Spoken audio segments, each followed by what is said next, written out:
I'm going to show you some different ways to lay out your text once you have your final comic book cover designed. You're going to need to add text to it. So I've found an example of a comic book cover that we can look at to see how the text has been laid out here and what are all the text pieces that a comic book cover might have. And then I have here, we're going to pretend this is my comic book cover artwork. Ideally you'd have a background as well.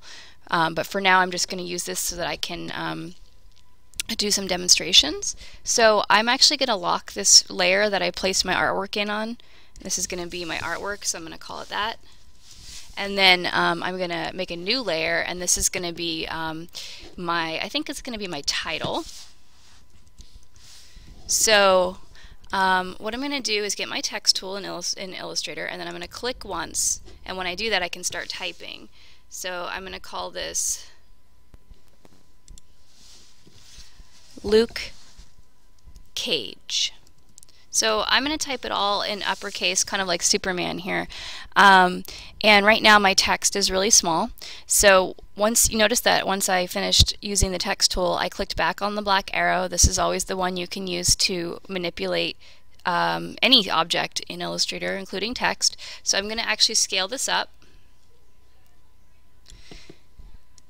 And I kind of want to get effect similar to Superman here. Now, you do not have to do it this way. I just want to show you some of the options available in order for you to kind of find your own method here.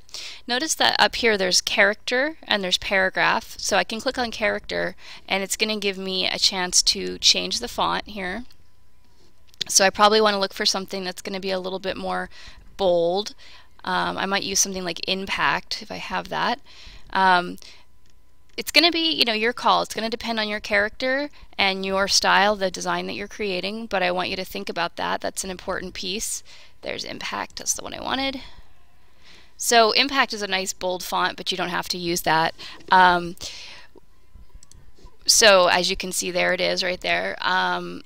And so the question is, how do we get it to be in this sort of shape where it looks like it's three-dimensional, where it looks like it's arcing this way?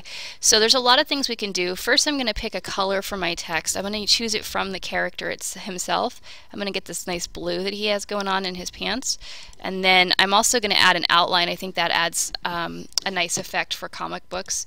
So I'm going to add like a black stroke, and I'm going to maybe go down one. I also feel like the spacing on this font is a little tight. They're really close together. It makes it a little bit hard to read. So I'm going to go back to the character, the tab here, and then I'm going to go here. This is called tracking, and tracking is the spacing between the letters. You can actually go in here and you can choose another spacing. And so I did that, and so you can see now they're more spaced out, a little bit easier to read. So what I want to do now is to kind of distort the text. And so in order to distort the text, what I'm going to do is go up here. This is called Make Envelope. And what I want to do is click on the Make Envelope options. Actually, I take that back. I'm going to click on Make Envelope here. And it's going to have, it's called Warp, and it has a lot of different styles. You can look at them. So right now, I'm just because I'm using this as a reference, I'm looking for the kind of the design that this Superman logo has. So I'm going to look for the one that looks most like that. So I'm going to try with the arc upper, and you can check the preview box to see what's happening. So it's going to show you what it looks like. Now, right now, that's not exactly what I want. You can play around with all of these settings though. So I'm going to try the vertical version. That's kind of interesting. And then I can play around with the bend, right? I can make it have more bend or less bend. I can have it negative bend here. I can also increase or decrease this. And then there's also the distortion factor, so I can change this. That's what I wanted.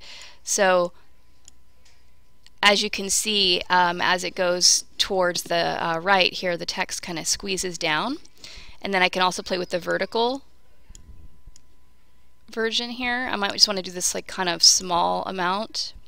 Let me try the bend a little bit more. If you're finding that you can't get quite the effect that you want, then definitely try a different warp. So like for instance, I just select a regular arc. Again, I can have as much or as little arc there, and then I can still play with the distortion. And this is looking more like the Superman design right here. I think this one's going to just stay kind of like that. So when I'm good, I'm going to hit OK. So now I can move this text around wherever I want.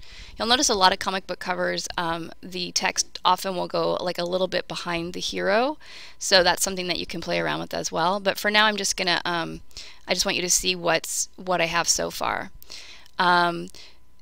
This is a first step. The warping is a really good way to start creating some of these effects that you get on the comic book cover. So like the Superman, and you'll also know the Kryptonite Nevermore down here.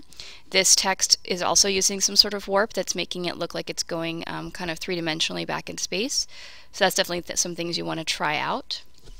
In my next video, I'll talk about kind of creating that 3D effect that we see.